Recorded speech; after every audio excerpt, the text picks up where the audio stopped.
میرے پاس ایک نوجوان آیا، وہ مجھ سے کہنے لگا کہ مولانا صاحب بیوی سے بڑی لڑائی ہوتی ہے، کوئی تعویذ دو. تو میں یہ دو رشتوں پہ کہا کرتا نہ سساں تے تعویذ چل رہا ہے نہ بیگ مارتے تعویذ چل رہا ہے. میں نے کہا تم ایسا کر، جب کھانا کھانے بیٹھو نا تو روزانہ 2-4 لقمے اپنے ہاتھوں سے کھلا دیا کر، یہ میرے نبی کا طریقہ ہے، محبت پیدا ہو جائے گی. کہنے لگا اچھا. کچھ دن ہوئے تو اس کا فون آیا. میں نے اس سے پوچھا میرے نسخے پہ عمل کیا تھا؟ کہنے لگا نہیں. میں نے کہا کیوں؟ کہنے لگا شرم آتی. تو میں نے کہا کمزور سے لڑتے ہوئے شرم نہیں آتی؟ کمزور سے لڑنا بھی کوئی انسانیت. گاما تھی نا، گاما پہلوان کا نام سنا ہے نا؟ اس نے 1915 میں، ستمبر 1915 میں لندن میں امریکن پہلوان تھا زبسکو، اس کو 2 گھنٹے کی کشتی میں ہرایا تھا اور رستم زمان کا ٹائٹل ملکہ برطانیہ سے لے کر آیا تھا. تو یہاں وہ اندرون لاہور میں رہائشی تھا، تو سبزی لینے گیا تو سبزی والے سے ہو گیا کوئی بھاؤ تاؤ پہ جھگڑا.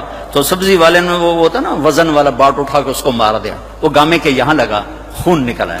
تو اس نے پگڑی کا بل کھولا اور نیچے سے باندھ کے اوپر کر کے پھر اس کو چل پڑا. تو لوگوں نے کہا پلوان جی وہ تو دنیا دے رستم تے اے ماڑا جا بندہ تو مار گیا، تو اس نے آخے کچھ نہیں.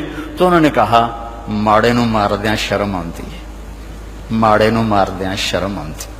میں نے کہا بے وقوف، عورت سے بھی لڑا جاتا ہے، تو چل کر مجھے بتا. تھوڑی دیر بعد اس کا فون آیا، کہا مولانا صاحب وہ تو کمال ہی ہوگا. میں کیا ہوا؟ کہ میں نے اس کے منہ میں لقمہ رکھا، اس کا منہ کتھے ہی کھلے ہی رہ گیا، اینج کر کے بیٹھی رہ گئی. وہ آخر لگی اے تیرا کام نہیں، تین دس تین آخیا کہ تو آپ نہیں کر سکنا. اس نے کہا میں آ گیا، میں تو مولی تارے جمیل آ گیا. اس نے کہا دے بچے اندر اللہ بھلا کرے جائے تینوں بندہ بنایا. ہمارے راجپوتوں میں ایک شاخ ہوتی ہے رنگڑ، بڑے کوڑے ہوندے ہیں، مطلب ہماری برادری. تو اس کا ایک ذمہ دار ہمارے ساتھ چلتا تھا، ہم جماعت میں اکٹھے چلتے تھے.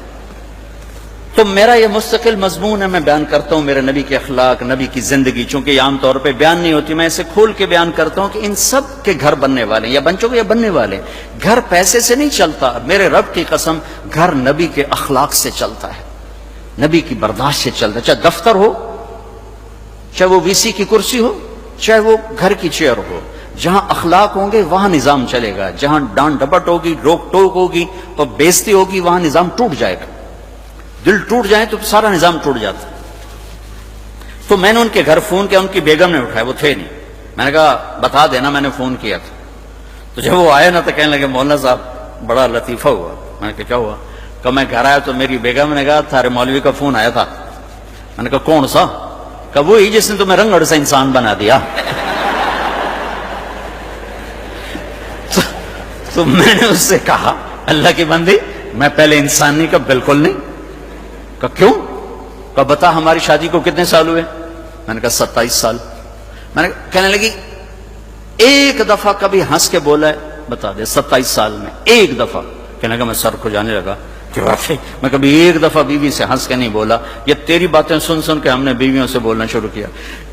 میرے عزیزو، میرے نبی کی خوبصورت زندگی ہے عالی اخلاق، عالی اخلاق، عالی اخلاق، عالی اخلاق. یہ ہر شعبے میں چلیں گے تو ایک خوبصورت معاشرہ جنم لے گا، ایک حسین معاشرہ. اپنے بچوں سے اخلاق برتو. میرے نبی نے فرمایا اکرموا اولادکم، اپنی اولاد کو عزت دو. آپ خود کیسے عزت دیتے تھے؟ جب حضرت فاطمہ تشریف لاتی تو آپ اپنی بیٹی کے لیے کھڑے ہو جاتے. وہیں نہیں کھڑے ہوتے تھے، 4 قدم آگے جاتے، ان کا ہاتھ پکڑتے، بوسہ لیتے، پھر پہلے ان کو بٹھاتے، اس کے بعد خود بیٹھتے تھے. یہ عزت اولاد کو دینا میرے نبی نے سکھایا. حضرت علی کا فرمان ہے اکرموا اولادکم فانہم خلقوا لغیر زمانکم. اپنی اولاد کو عزت دو، جو تم سے اگلے زمانے کے لیے پیدا کیے گئے، تمہارے نام کو زندہ رکھیں گے اگر ان کو عزت دے کے مرو گے. اور تربیت کے نام پر ڈانٹ ڈپٹ، ڈانٹ ڈپٹ، ڈانٹ ڈپٹ، یہ یا جھوٹ پہ لے آئے گی اولاد کو، یا وہ دوغلے ہو جائیں گے یا متنفر ہو جائیں گے. یہ ہمارے برصغیر سوٹا ڈنڈا، سوٹا ڈنڈا. 4تھی جماعت میں پڑھتا تھا میں، اور دسمبر کا مہینہ، ماسٹر محمد شفیع مرحوم بڑے نیک استاد، بڑے مخلص، لیکن مار مار تباہی کر دیں گے. انہوں نے سوال لکھایا اچھا اب میں کو 20 لڑکے بیٹھے، میں 15ویں نمبر پہ بیٹھا تھا. اچھا میں ویکھے میں سوال نہیں آمدا. پہلے لڑکے کی سلیٹ دیکھی گئی، غلط، ٹھو ٹھو ٹھو ٹھو. میں کہ لے مر گیا. اب میں سوال حل کرنے کی بجائے جان بچانے کی سوچنے لگا. ہوں میں جان کی میں بچاونی، چونکہ سوال تو آتا نہیں. شاید زور لگاتا تو کوئی حل نکل آتا، لیکن میں کہ ہوں جان بچاؤ بھائی. اب لڑکے قریب آ رہے ہیں، فاصلہ گھٹ رہا ہے، اور میرے پسینے چھوٹ گئے، ٹھنڈے، برا حال. کہ یا اللہ اتنے سوٹے میں کیویں کھاونے. اچھا ایک ثقافت، پرائمری سکول ہمارے والد علاقے کے ذمہ دار استادوں کو گندم دینا، چاول، گھی، مکھن، شکر، آم، کنو، مالٹے، امرود، جو کچھ ہمارے پاس ہوتا تھا. ہمارے والدین یہ رشوت نہیں ہوتی تھی، یہ اپنی سعادت سمجھ کے استادوں کی خدمت کرتے تھے. اب میں نے سوچنا شروع کیا ہم موسم کیڑا ہے، مالٹا بھی کوئی نہیں، کنو بھی کوئی نہیں، آم بھی کوئی نہیں، امرود بھی کوئی نہیں. یا اللہ ہوں کی کرا. میں نے خیال آیا مرچاں ہیں. اب جب رہ گئے نا 3 لڑکے تو میری ترکیب ساری مکمل ہو گئی. تو جب 3 لڑکے رہ گئے تو میں اٹھا، میں کہا استاد جی ابا جی پہنا دھیان کل مرچاں تواڈے گھر اپڑ جاسے. اس نے کہا اچھا پتر تو ایدے ہو کے بیٹھ.